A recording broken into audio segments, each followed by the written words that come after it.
extremely happy with the win at Mississippi State, and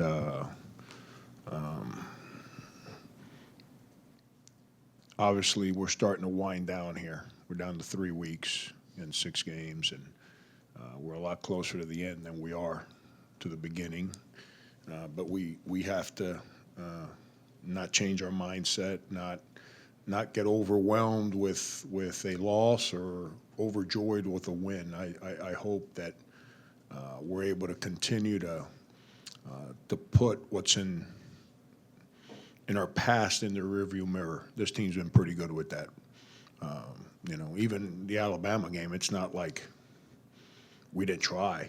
It's not like we weren't prepared. It just wasn't meant to be. So this team's been good that way. They're good in practice, and they're good in games, and hopefully we can figure out a way to stay in that moment here coming down the stretch. Questions, guys? Mike?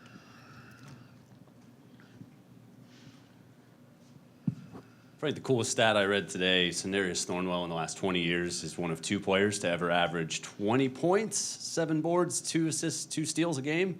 The other guy was Caron Butler. Mm-hmm. I'm wondering, should he still be considered for SEC Player of the Year? And I'm wondering, very broadly, should players be considered for SEC Player of the Year if they have been suspended? I don't see why not. It's no different than an injury. It is what it is. He better be considered for SEC Player of the Year. If not, there's something wrong with the people that vote or whatever, nominate, whatever it takes to become that. He's phenomenal.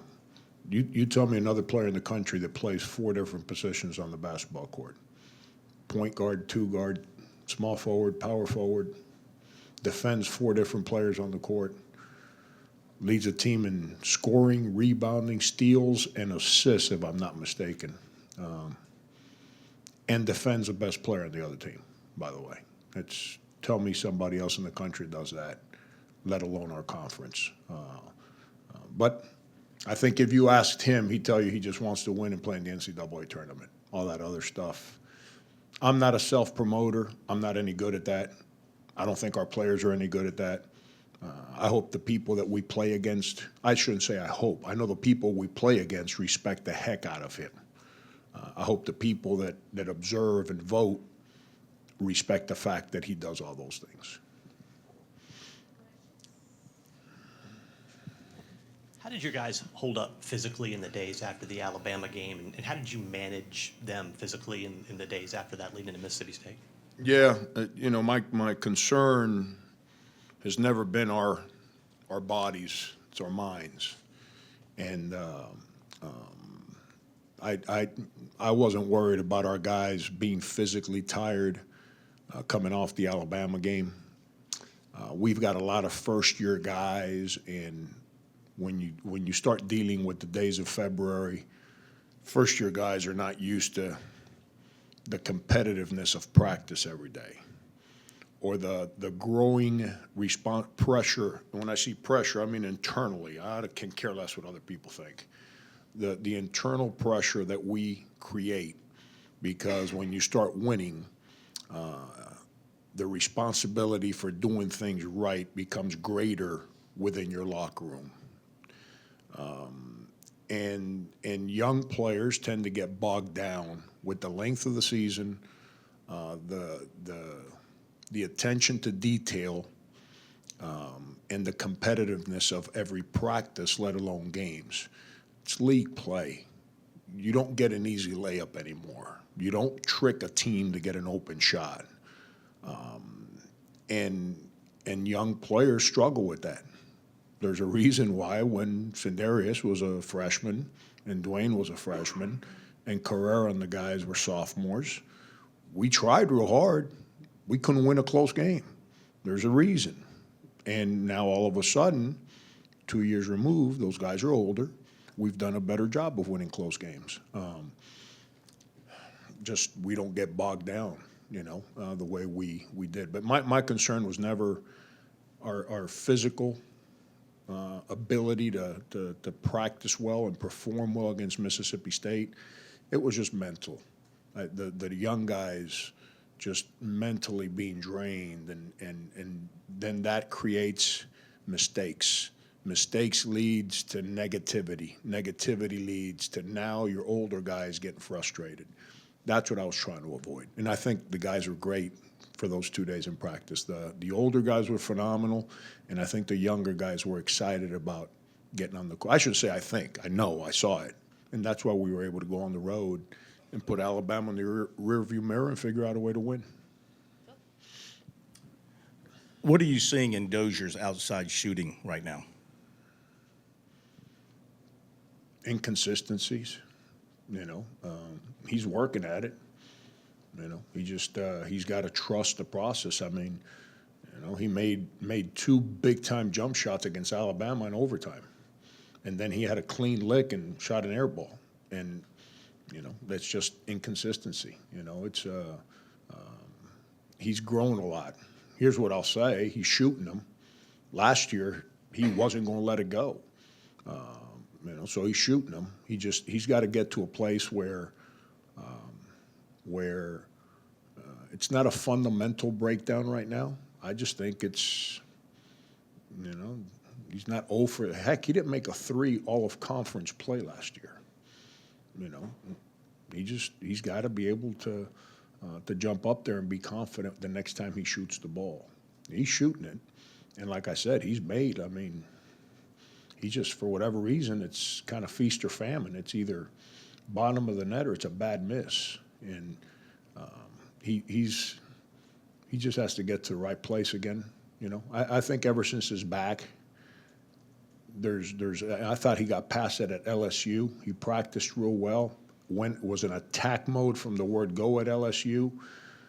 But for whatever reason, offensively, because I think he's really trying to compete.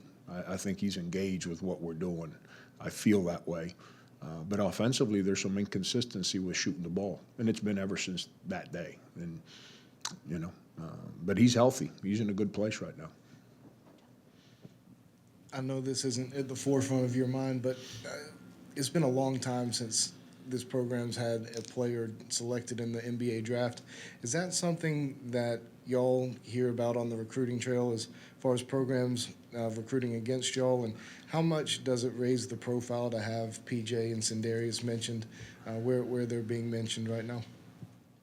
Yeah, I don't know. People paid no attention to South Carolina basketball, so we didn't have to worry about negative recruiting.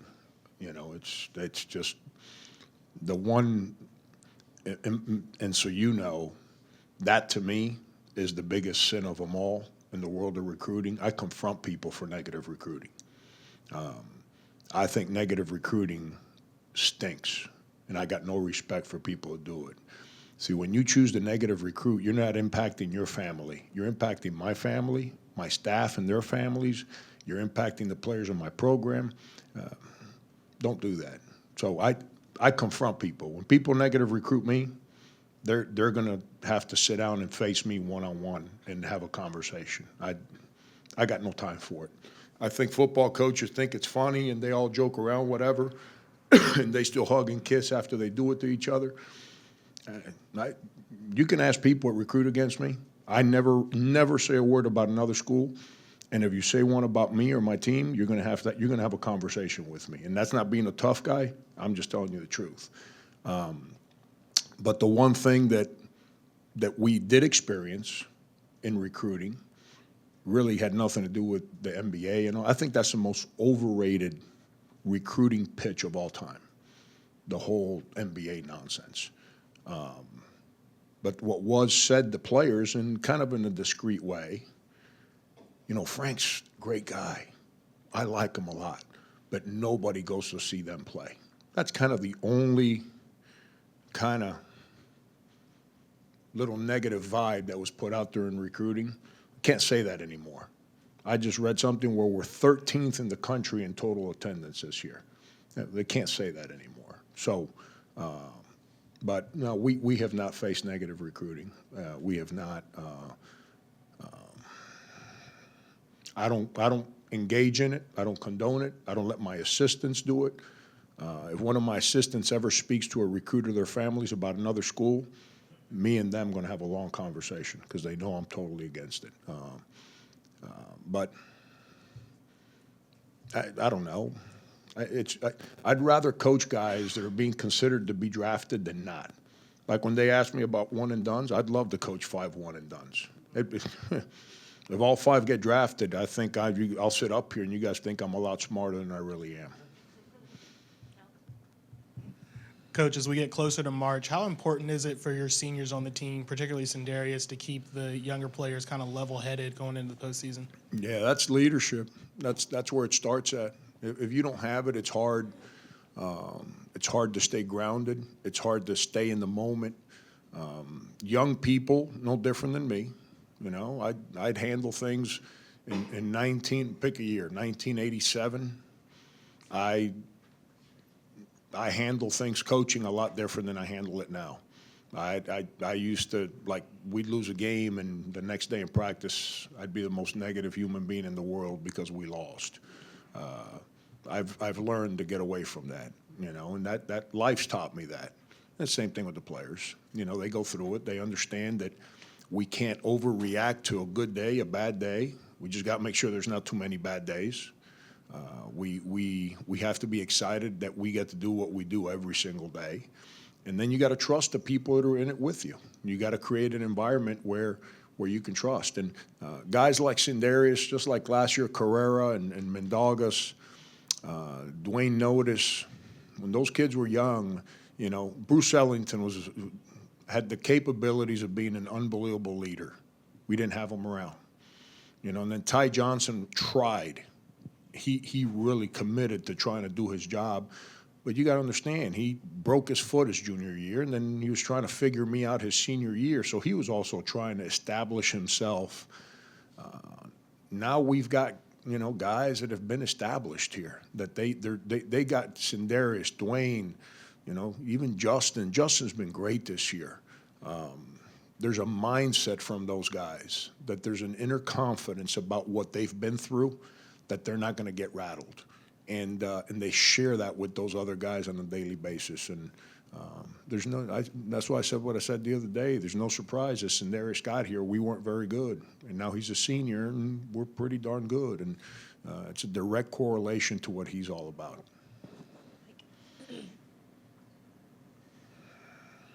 Frank, as you know, basketball can be so streaky, you know, especially now. It's important to get on a roll. I'm wondering, when you look at your team, what's sort of the number one thing that you want to work on going into March, you know, finishing February going into March, that this team really has to hone in on to be successful in the SEC tournament and then the NCAA tournament, if you get there? Yeah, I'm not going to say we've slipped defensively here over the last 10 days, because we have not.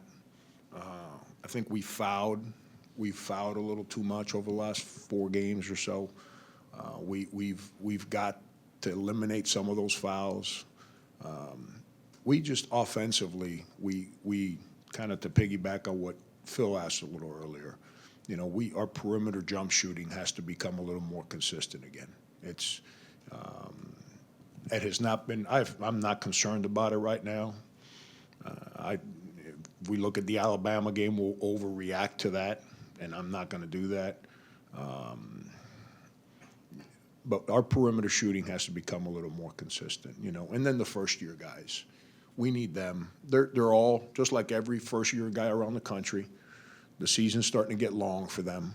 Everything's starting to get harder for them. And I don't know about you, but when I was young and things got hard, I used to kind of like drop my shoulders a little bit, and I needed people in my life to make me understand that's not going to help you. Figure it out, straighten up, go at it again.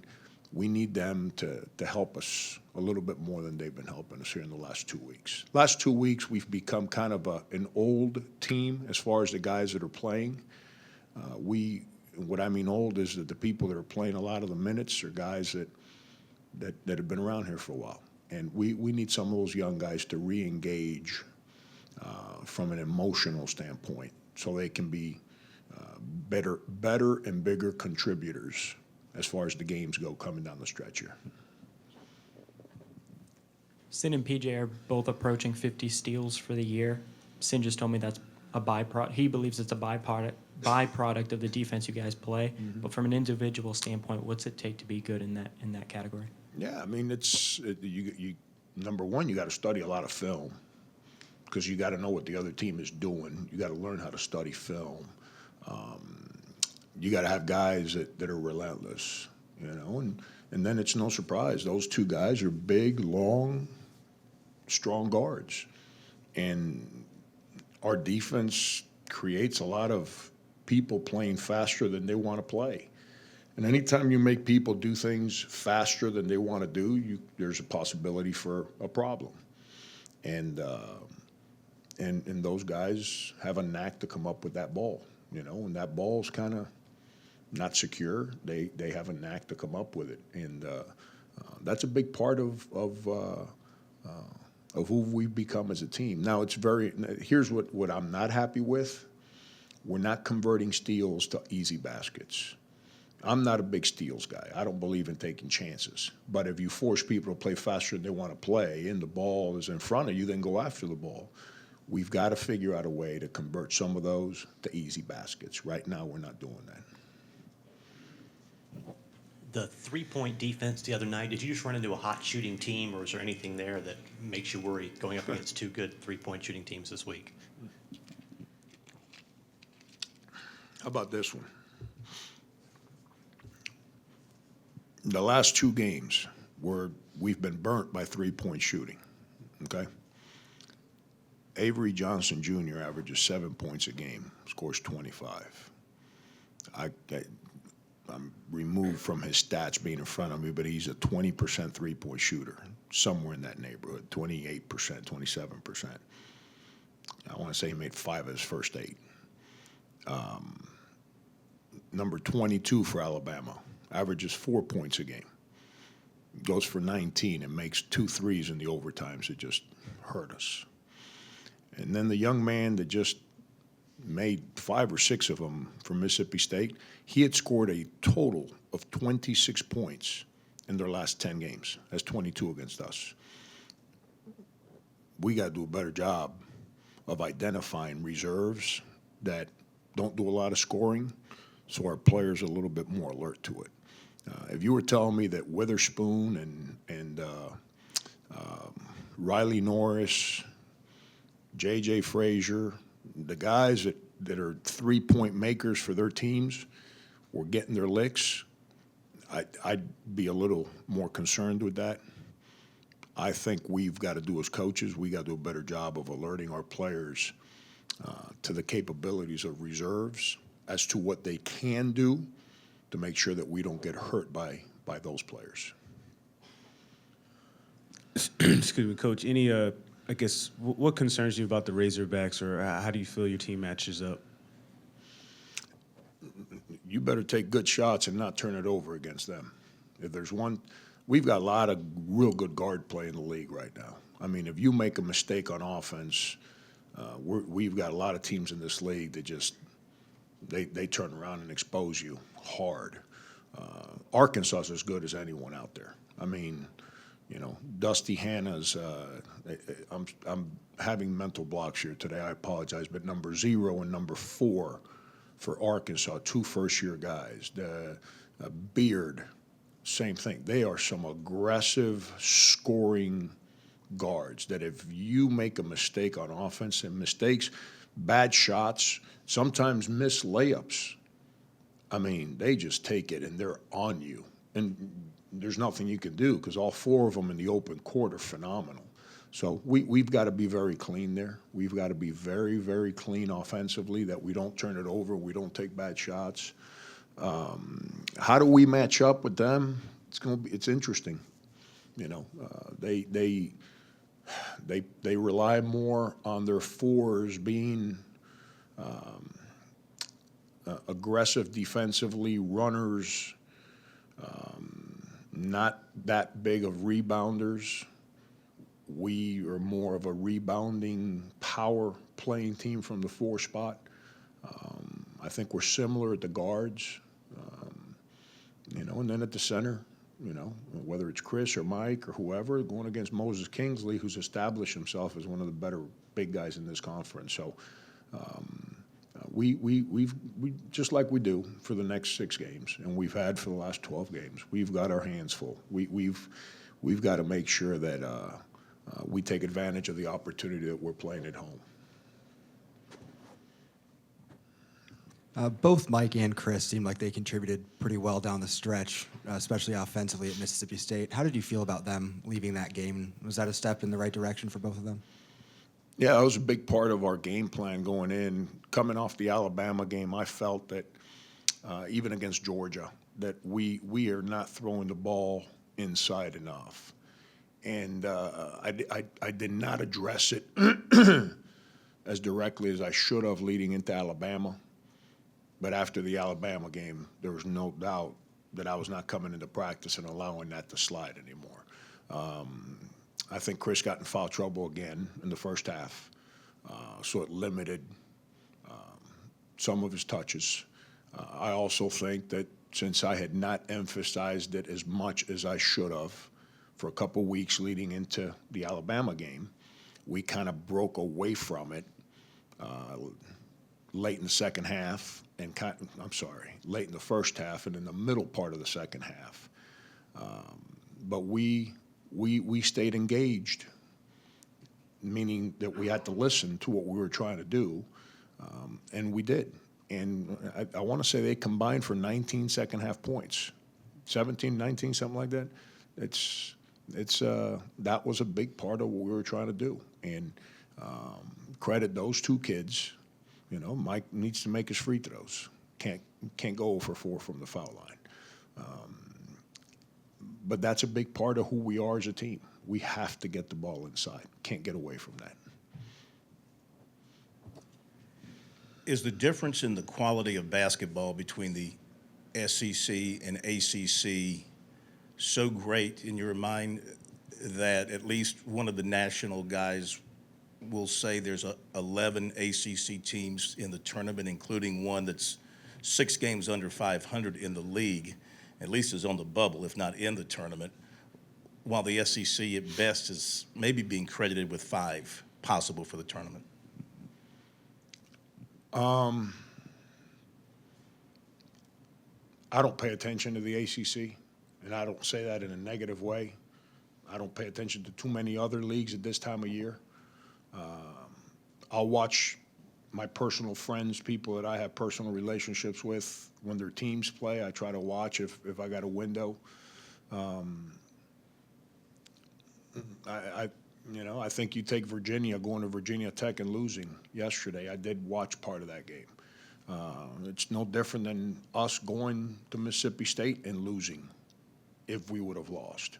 Unfortunately, it's viewed differently by opinion makers. You look at Virginia Tech's resume, you look at Mississippi State's resume, kind of similar. Wins, records, conference standings, conference records, kind of similar.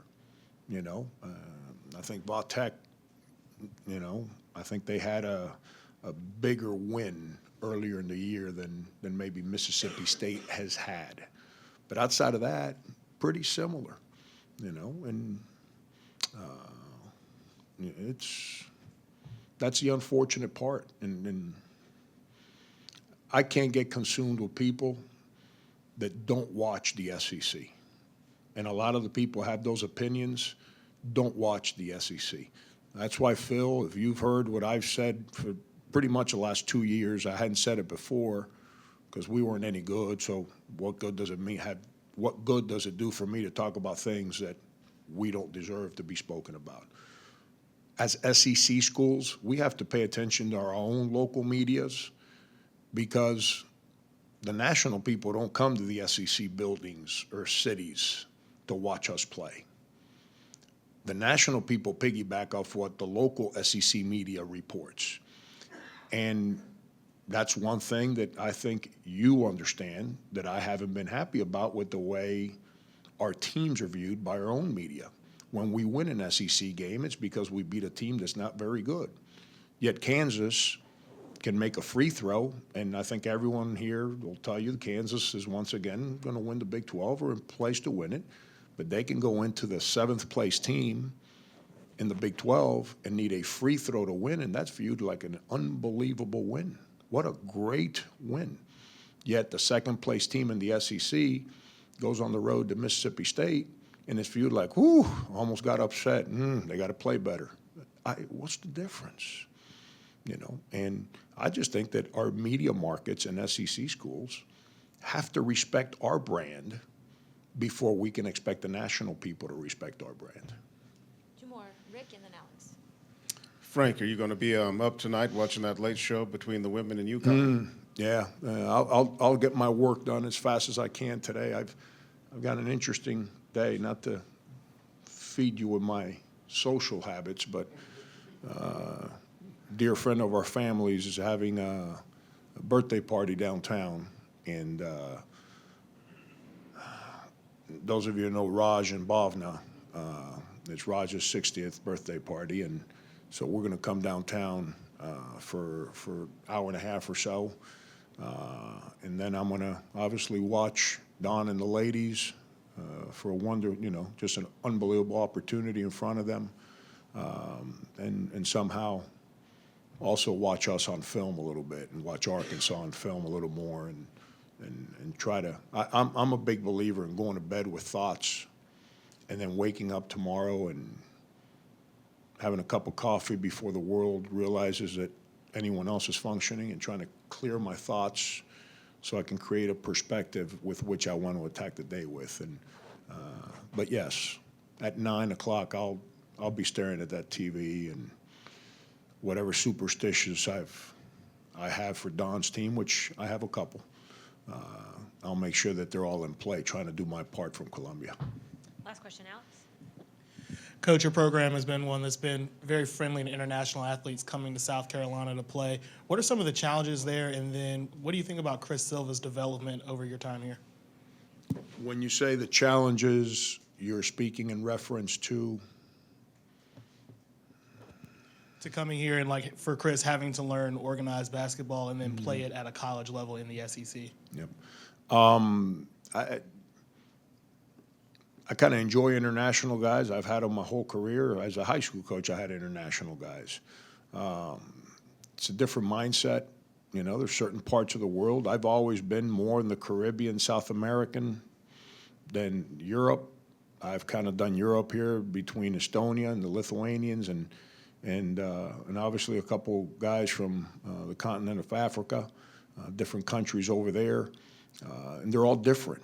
They're all different. The one common bond that they all have is that they're all sacrificing personally, from seeing their families, from understanding that they're living in a different culture than they were raised in. And I have to be embracing of that. Our players have to understand that. I talk to our players all the time, the American players, that if they one day have an opportunity to play for money in another country, they're going to remember how important it was that they were a good teammate to a foreign player while they're here. Because when you go to another country and everyone thinks, wow, there's a lot of basketball jobs out there, I'll go make money playing wherever. You end up in another country and you don't understand, or appreciate, or embrace their culture, you're not going to stay there very long. That's going to be a short job.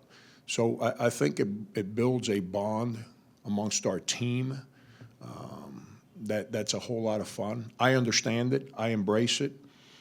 I think it's the beauty, once again, of our country, that we can learn from so many people from so many different places and learn how to coexist and share our culture, and at the same time grow our culture because we understand other people's cultures. And it's important to us. There's difficult times because usually a sensitive time for our foreign players is usually early January, because over the holidays, you know, they live too far to go home for a 3-day window, and they've been gone since the summer. So now they go through a little time period where, they haven't seen their people for a while, and it becomes a little bit more difficult. That's why it's so important that we create in a family environment and allow them to understand that our commitment to them as people is far greater than our commitment to them as players. Appreciate it.